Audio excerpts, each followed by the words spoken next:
Hello and welcome.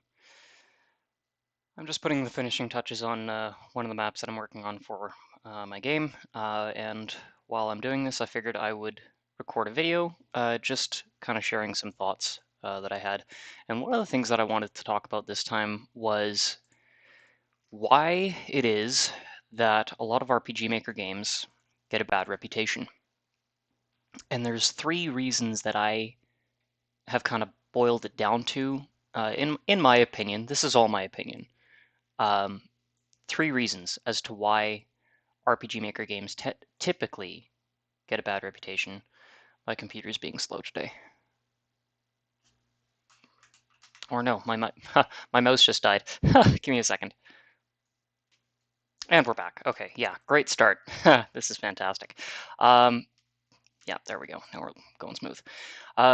So yeah, I wanted to talk about, some of the reasons why I feel that RPG Maker games tend to get a bad reputation. And there's three reasons that I would say are the main reasons. That's not to say they're the only reasons. And of course, as I just said, this is entirely my opinion. You don't have to agree with me. Um, but I wanted to go over those three reasons, and I wanted to go over what I see as being some of the solutions for those reasons, and ways that you can kind of overcome that, and not fall into the same traps and pitfalls that other uh, developers using RPG Maker might typically fall into. So to start, reason number one why RPG Maker games tend to get a bad reputation is the engine's ease of use and how beginner friendly it is. Uh, so RPG Maker is an engine that basically anybody can jump into and use to start making games right away. They don't need any coding experience, they don't need any graphic design experience or sound design experience at all. They can literally just jump right into the engine, download it, download the runtime packages, and boom, there you go. You can start making games right away, which is a great thing. It's fantastic that there's an engine that is so accessible, and allows people to just experiment and try new things and learn new skill sets without having to take like an 18-month course on JavaScript or C Sharp or whatever. They can just use the default engine presets and gain some really valuable experience. If you've never taken any sort of uh, computer programming courses or anything like that, and you were to jump right into using RPG Maker, that's a phenomenal way to learn you know, how a lot of logic gates work, how switches and variables work. Uh, there's a lot of really valuable skills that you can learn from using that engine, without ever having to take a course. Uh, does that mean that you shouldn't take courses? Debatable. It depends on what your objectives are. And really all of it is dependent on your objectives. If your objective is just to have fun and design a passion project that you're not planning on going commercial or anything, then no, you don't necessarily have to take courses. You can I'll I have taken computer programming courses before myself, both in junior high and high school, and then later in university. Um, but I'll be honest, I actually learned more about logic gates and basic coding from using RPG Maker than I did from those classes. I actually don't remember a lot of what I learned in those classes, um, but I do remember everything that I learned and uh, applied through practical application from using RPG Maker. However, I will say that a lot of what I did learn in those courses, the things that I do remember, applied very, very well to my game design with RPG Maker. Now, having said that, oh, that's the wrong group. Having said that, because the engine is very user-friendly, because it's very beginner-friendly, and there's a lot of ease of access, what that tends to do is it creates a how do I phrase this? Because the platform is so beginner friendly, When someone starts making games with RPG Maker, they tend to be very beginner quality at first. Um, and oftentimes, someone's first game that they'll make is done with RPG Maker. Now, there's nothing wrong with that.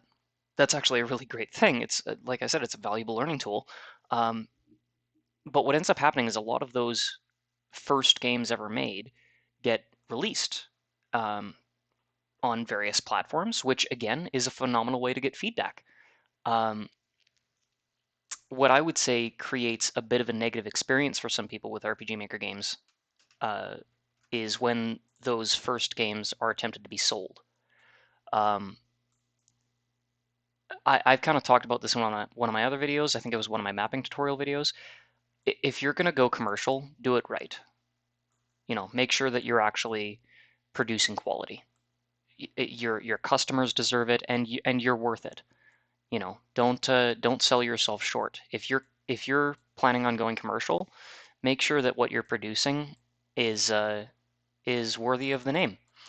And more importantly, make sure that you're willing to put in the effort as well.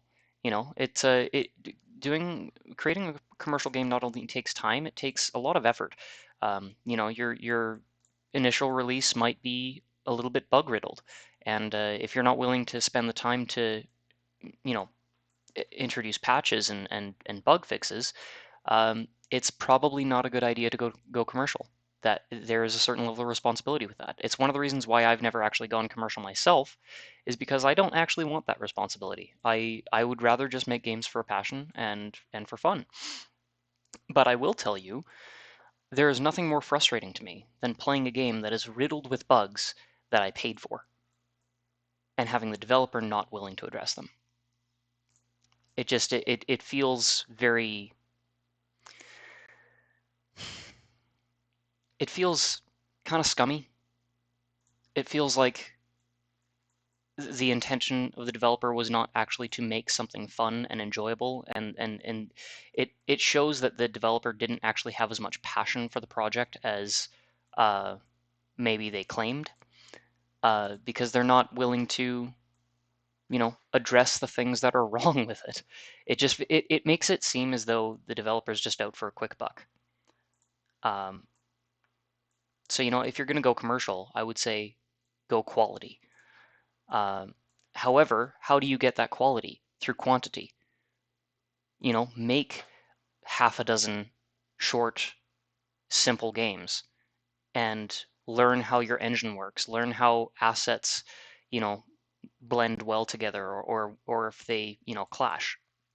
Learn some sound design techniques. Take a couple courses, but you'll learn quality through quantity. But when I see a game that's been made with RPG Maker that's very clearly someone's first game and they're selling it, that creates a bit of a bad reputation for that game. And I'm sure anybody listening to this who's been in that situation can attest to this. I'm pretty sure if you've been in this situation, you've experienced this yourself. Yeah, it's very clear when someone is just trying to, break into the game development world by selling their next masterpiece that they maybe spent like a week on. It's very obvious. Um, Now, don't get me wrong. Please uh, don't hear what I'm not saying. It's totally fine to release your first game and get feedback on it. It's totally fine to, share what you've created, even if you maybe haven't spent much time on it, and say, what, hey, I've made this. I'd like to, know what your thoughts are. Just don't sell it. That's all. I Because the engine is so beginner friendly, um, oftentimes people's first games end up being made with RPG Maker, and what ends up happening with that is that very few people will ever actually take their games far enough. Like they won't stick with the engine long enough to become proficient at it to the point where to the point where they go from beginner to expert. Most developers that start with RPG Maker don't stick with it long enough. Either they move on to another engine, which, there's a lot of engines that are far more powerful than RPG Maker, but either they'll move on to another engine, or they'll just give up entirely. They'll, let it fall to the wayside. It was something fun that they tried for, a couple weeks, and then they decided, this isn't for me. And nothing wrong with any of this. Please don't get me wrong. I'm not saying that there's anything wrong with anything that I'm saying here. Um, but yeah, if I guess what ends up happening is when most people's first games are made with RPG Maker and then they release those games just to get feedback or just because, it was a fun thing that they worked on, even if they're not selling it, what ends up happening is that the market ends up getting flooded with these RPG Maker games um, that are arguably of a beginner quality, not a bad thing, just, telling it like it is. Um, and so when 80% of the games that are out on the market are someone's first game or just kind of a beginner quality game, it very quickly turns into, oh, RPG Maker is for beginners. RPG Maker games are beginner games, they're not expert level games. And that's just not true. I mean, there's so many incredible games out there that have been made with RPG Maker. Um, and you know what? There's, some of them are actually not even super polished or have incredible graphics or anything, but they either are extremely effective in their gameplay mechanics or in their storytelling. And it turns into, what, wow, this is actually a really good game, and it was made with RPG Maker. So to say that RPG Maker games are beginner games and that there are no expert level RPG Maker games made out there, it's just not true. But that is typically, oftentimes, the reputation that RPG Maker games get. Uh, Now, having said that, there is another aspect of RPG Maker games that tends to give it a certain reputation, and not necessarily a bad reputation, but it is, yeah. So basically, one of the second reason why I believe that RPG Maker games typically tend to get a bad reputation is that they are uh, not necessarily games, but stories. And what do I mean by that? What I mean is, sorry, let me just focus for a quick second here. Okay, I'm back. Um, yeah, essentially, a lot of RPG Maker games are not actually games; they're just stories. And what I mean by that, I'm doing this wrong. One second. Okay, yeah, I figured out what I'm doing wrong here. Um, okay, let me focus my thoughts one more time here. Uh, Typically, a lot of RPG Maker games are not actually games in the traditional sense. And what I mean by that is that when someone is making an RPG Maker game, they're not actually focused on the gameplay or the mechanics more often than not. More often than not, when someone is making a game with RPG Maker, they're telling a story. They've got this idea of like, oh, I've got this idea for these characters and this plot line and this story, and I want to tell this story, and this is the medium with which I'm going to tell that story. And again, absolutely nothing wrong with that. RPGs in general typically are games that are story driven. You look at a lot of the Final Fantasy games. Um, is there focus on gameplay and mechanics? Yeah, absolutely. But you look at one Final Fantasy game compared to another.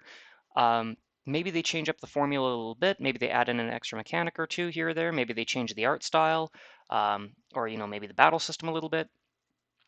But I think most people would agree that the average Final Fantasy game is a story-driven RPG. Uh, but are all RPGs story-driven? Not necessarily. Look at Pokemon. I would argue that Pokemon is not at all story-driven. Uh, what did I do wrong here? I'm trying to find ways to juggle thoughts and productivity at the same time, and that doesn't always work. Um, there we go. But you look at a game like Pokemon, any game in the Pokemon series, is there a story? Yeah, absolutely. Is it a good story? Depends on the game, depends on your perspective. But is it the focus of the game? No, not at all. The focus of the game is catching Pokemon, raising them, battling them. It's not, oh, I can't wait to see what happens next in this story. It's pretty clear cut and dry. It's like you start the game, you get your starter Pokemon, you battle gym leaders until eventually you take on the Elite Four. Maybe there's some weird criminal organization that's trying to steal Pokemon or destroy the world or whatever they're doing that you need to stop throughout the game, but that's definitely not the core focus of the gameplay. The game doesn't end when you know, uh, defeat the big bad boss. It's not like a typical RPG in that sense. It's the game ends when you become the champion of the Elite Four. In most situations, I haven't played a lot of the newer Pokemon games, so maybe they've switched up that formula, and I'm just ignorant. Um, but at least for the first 4, 5 gens, that's the focus. Um, if you were to take out the story altogether and just have um, the core mechanic of the game, catching, raising, and battling Pokemon, uh, the game would still work. It might not be as engaging or interesting. The story is there to really drive the gameplay, but it's not the focus of the game. With RPG Maker games, that formula is a little bit different. The vast majority of RPG Maker games are story driven, which is not a bad thing. Don't get me wrong. It is not a bad thing to have a story driven game. What typically ends up happening with that, though, is that a lot of the gameplay and mechanics are very, very similar. Because the engine is so beginner friendly, um, you don't have to have a lot of coding experience or graphic design experience, which means that a lot of the systems that you use are going to be default to the RPG Maker engine, which means that a lot of games will feel the same as you're playing them, even if the story and the characters and the setting is different. It's very obvious when the battle system is essentially the default engine. Just maybe some of the skills and animations have been tweaked, but it's still that front view turn-based combat that you know oftentimes has the same sound effects and a lot of the same just standard generic default stuff. None of that's bad. None of that's bad. Um, but what it does do is it creates a pattern, and it's very recognizable of, oh, this is made in RPG Maker. This is an RPG Maker game. Not this is an RPG, it's this is an RPG Maker game. And I think that's the key distinction. You can have a story-driven RPG like Final Fantasy, or a story-driven RPG like one that you're making an RPG Maker. But Final Fantasy would never get classified as, oh, this is an RPG Maker game. It would be, this is an RPG. But when you look at a lot of the story-driven RPGs that are made in RPG Maker that are out there, it's very clear and very recognizable and very obvious that it was made with RPG Maker. Whether it's a newer engine, an older one, doesn't really matter. It becomes instantly noticeable. Uh, and just kind of circling back to my main point, most people, when they get started making games in RPG Maker, are not doing it because they want to make a fun, engaging game with some unique mechanics and twists. They're doing it because they're trying to tell a story, and they're simply using it as the medium with which to tell their story. And so when someone is trying to play a fun, unique game, and they come across something that feels exactly like the last 4 games they just played, just with a different take, it can create that negative reputation. Again, don't take that to mean that it's bad to tell your story. It just means that if you're trying to make a game, the focus should be on the gameplay. If you're trying to tell a story, well, that's a bit of a different story then. Uh, So anyway, that's kind of reason one, is that the platform is very beginner friendly and there's a lot of beginner quality games out there.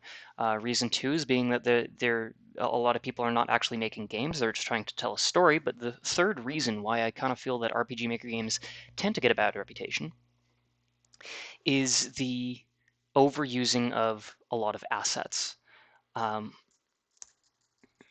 and what do I mean by that? That's, again, it kind of falls into the first reason of ease of use and beginner friendly, except that there are a lot of, games out there that maybe are not someone's first game, maybe are not a beginner game, but still use a lot of assets and resources that are commonly seen or heard.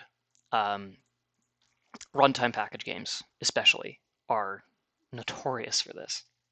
You can tell right away if a game is using the runtime package or not. Is the runtime package bad? No, not at all. You can actually make some really beautiful games with the runtime package, uh, but it will immediately get boxed as being an RPG Maker game. And I think that that's unfortunate, honestly, because even games made with the runtime package can have brilliant mechanics, beautiful storytelling, an incredible setting. Um, it's just very easy to recognize where those assets came from and what engine was used to make them.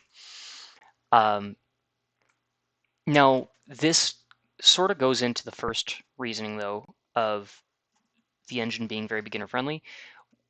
When you're new to making games and you're starting out with RPG Maker, you probably don't have a lot of graphic design experience. You probably don't have any sort of sound design experience. Um, and so your alternatives are, okay, what resources are readily available that I can use? And if you're making your first game, I mean, you're definitely not going to want to invest too heavily into spending money on resources or anything like that. Um, but if it's not your first game and you actually do have some game development experience at this point, uh, maybe you'll be looking for some, oh, what did I do there? That's not supposed to happen. Let me fix this. It's fine.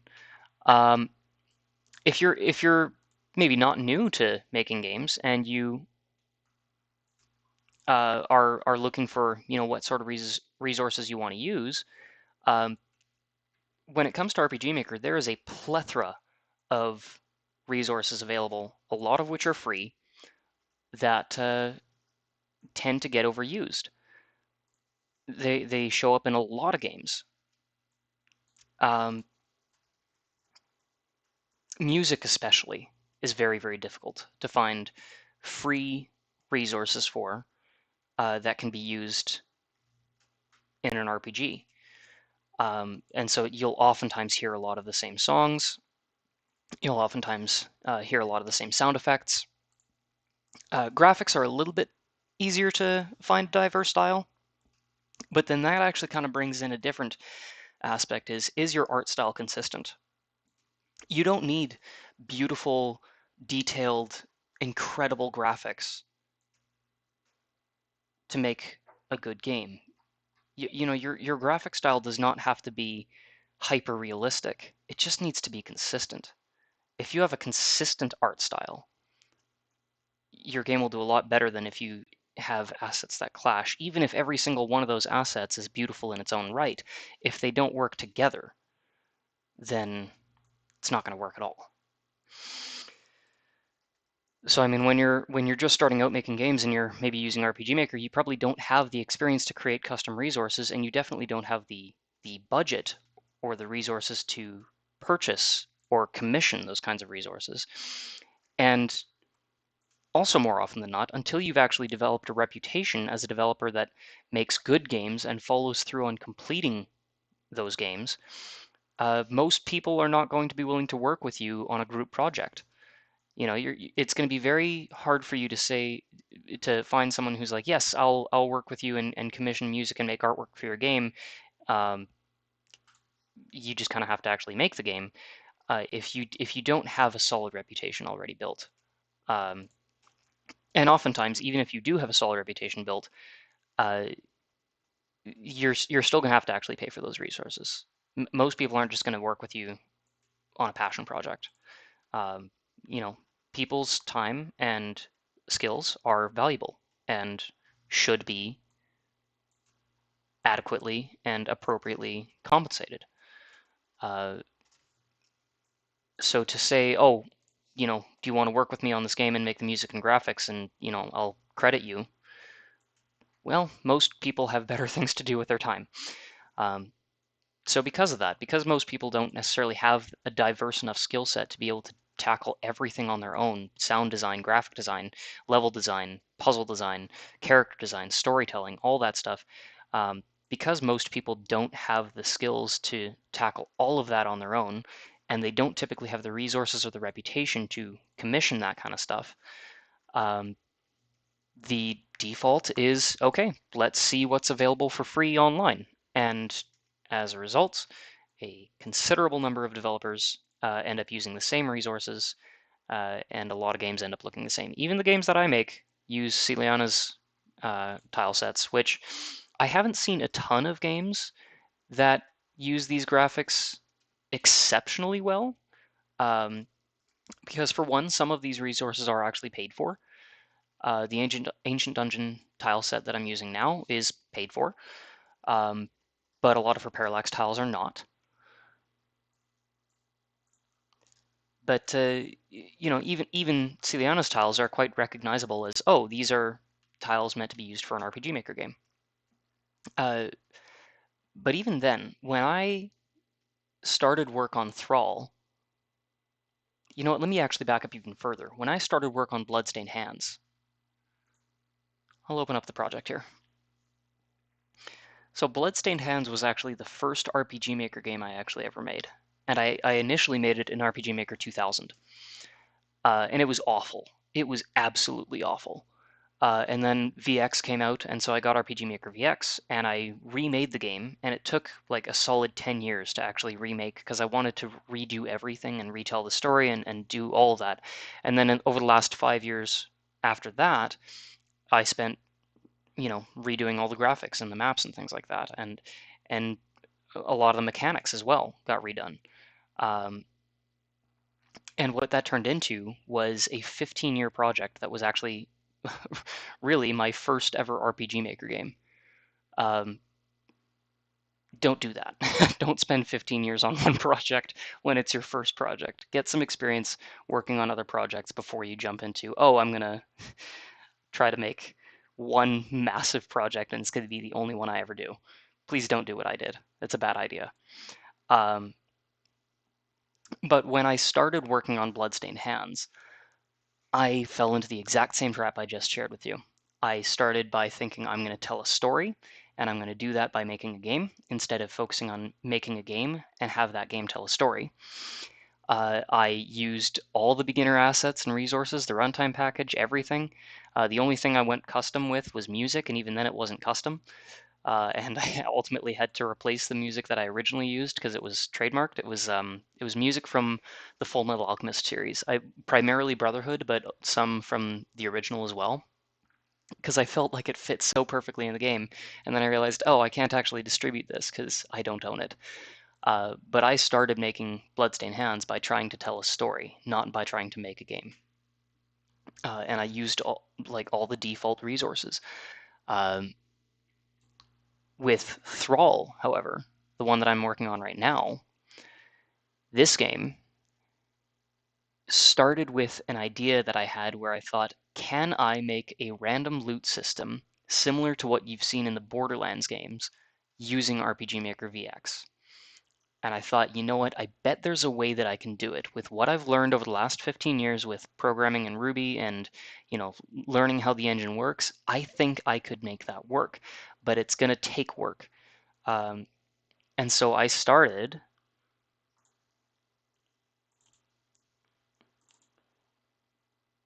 on February 11th of 2023. And I just opened up a blank project and then I created a very simple randomized loot system. And I kind of added in different features and then over about the course of a week, actually fully fleshed out what the system would look like. And when I started doing that, I had no idea what it was going to turn into. I had no ideas for any stories or characters or plot lines or anything like that. I was focused on how do I make this one really cool mechanic and make it as good as I possibly can. And in doing so, I ended up creating what I think is one of the funnest things I've ever made with RPG Maker. Uh, that almost doesn't even really feel like RPG Maker when you actually play it. Because it's got so much custom functionality to it. I was so focused on how do I make this mechanic work? How do I make this as fun as possible? And once I'd done that, then I thought, okay, now how can I actually create a story for a game? Like, how can I put this into a game? How can I make a game out of this? And I had to think of like, okay, you know, what are some characters? And then I came up with some character designs, and I thought, okay, well, what's the enemy that they're going to be fighting? And I thought, no, maybe zombies or, you know, some weird shadow being or something like that. And then I just thought, well, what about just like vampires? You know, go classic, go simple. And I thought, ah, is that overdone? It's probably overdone. And then I asked the community, is vampires overdone? And they're like, yes and no, depends on, how you tell the story. Um, and so ultimately I just kind of decided de facto, like, I guess I'm doing vampires, and I made a game about vampires. Um, and then I from there it was a matter of like, okay, what are they going to be doing against these vampires? Are they going to be trying to fight them? Are they going to be trying to drive them out of their world? Is there going to be some weird plot twist? And I kind of kept brainstorming ideas, but everything focused around the one core mechanic, which was the loot system, which then turned into all other things like how do I implement a good save system? How do I implement a skill tree system? There were mechanics that branched off of the original mechanic that stemmed from that. But at the end of it all, um, ultimately the entirety of the game was designed first around a mechanic and then around a story. And that's where I feel that this game has actually started to really shine, is because it's not based around me trying to tell a story. Don't get me wrong, I have a really good idea for a story right now, and I actually know how I want it to progress and how I want it to end. Um, but that wasn't the reason I made the game. And I think when you look at a lot of games made with like Unity or Godot or particularly of like puzzle games or platform games, they're not focused on, oh, what's the story? They're focused on what's the mechanic? How is this fun? And I think when games focus on that, when games focus on how do I make this fun, not how do I tell this story, that's where they start to distinguish themselves a bit from other RPG Maker games. Now, not always, not always.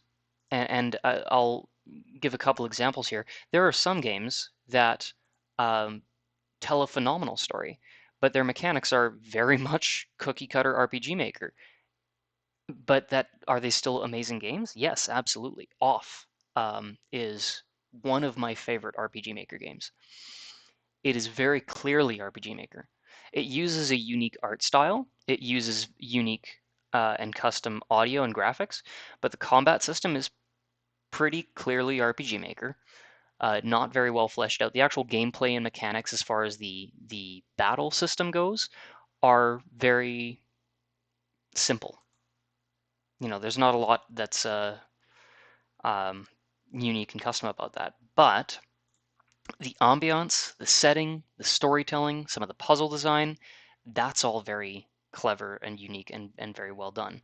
It is still very clearly RPG Maker, uh, but it almost doesn't feel like it just because of how effectively the game tells its story and creates its setting. On the other hand, games like Dreaming Mary are almost impossible to distinguish. Like they're almost impossible to um, categorize. Trying to think of the right word here. They Dreaming Mary does not in any way feel like an RPG Maker game, and it was made in RPG Maker VX. Uh, like that to me is an example of this was a game that yes, wanted to tell a story, but had a clear vision of what it wanted to be right from its inception. It wasn't, I'm going to tell a story and then try to make this engine fit to tell it. It was, I'm going to tell a story. I have an idea of what I want that to look like and how I want that to do. I think I can do it in RPG Maker, so let's see what I can do with that. And that worked out very, very well. So yeah, that was kind of a bit of a rambling thought process. I did say I was going to actually address, how are some of the ways that you can maybe not fall into these same traps and pitfalls, and not have your games uh, made with RPG Maker fall into these same traps. So I should probably do a little bit of that. I'm just going to touch on them briefly. So in terms of, I'm honestly not even really sure if I want to go into this, but so in terms of the engine being beginner friendly and ease of use, the the the fix for that is to just get familiar with it and then actually learn some skill sets outside of just what the engine provides you. Learn some sound design, learn some graphic design. It doesn't have to be like super complex, highly detailed, stuff. Just broaden your skill set. That alone will help distinguish you from other developers that make their games with RPG Maker. Um, if you have a skill set with sprite work or artwork, and you can bring that to your games, uh, then do it, and that will add a lot more flavor and character to your game. It will turn into. I think one of the things that uh, turns people off to RPG Maker games is it sort of gets this feeling of I could get this somewhere else. You know, I could probably make this myself, or somebody else could probably make this very, very easily. When you can steer away from that and turn it more towards, I'm not going to be able to get this experience anywhere else. This developer has something unique that they bring to the table. That's when you start to steer away from that, I guess, beginner mentality and just get experience. Get practice making games. Make a good dozen to 2 dozen games, just simple, short 1 hour games, and take what you learn from that experience and apply it to your projects. And you will learn so much more through the quantity of games that you make than you will from trying to make one really good high quality game that takes you 15 years, bloodstained hands. um, so yeah, that's kind of my solution to the whole beginner engine thing, is just get more practice with the engine and get practice with other skill sets as well. Broaden your skill sets. Um, as far as the, you know, don't tell a story, try to make a game thing, again, it depends on what you're going for. If your goal is actually just to tell a story and you're not looking to make super interesting mechanics, then go for it. That's totally fine. RPG Maker is a great engine for that. Um, if you're looking to make a very fun game that people will want to play and play again and play again and play again and have some good replayability to your game, then I would say before you even start trying to tell your story, think of what you want your game's mechanics to look like, and then work on those and perfect those, and then try to tell your story wrapping them around mechanics, not the other way around. Yeah, that would be just kind of the advice I would give for that. Um, and I kind of gave you that example with how I've started working on Thrall. And then on the overused assets thing, there's a lot of solutions for that. You can either commission custom work, you can make your own custom work. Um, I would say just if you're going to release a game that you're going for a certain level of polish with, that maybe isn't your first game, but you're actually trying to invest a lot of time and energy into it, just don't use the RTP. Don't use the runtime package. That's really all I can say about that. There's nothing wrong with using the runtime package, don't get me wrong. But if you're trying to distinguish yourself from other RPG Maker games, don't use the runtime package. And I would encourage you to learn some graphic design skills, learn sprite work, learn maybe some sound design, or work with people and collaborate with them. And don't be afraid to pay for their resources. Don't be afraid to pay for their work. It will cost you. But if you're serious about it, it's worth it. If you're just doing it for fun, you don't have to do that. There's still tons of free resources out there that you can, work with and edit to create your own custom art style. I mean, gosh, although this is made with Celiana's Ancient Dungeons tiles, I like to think that I kind of have created my own custom art style. My computer is so slow right now. I would like to believe that I've kind of created my own custom art and design style with these tiles. So, I would say, you can use free stuff.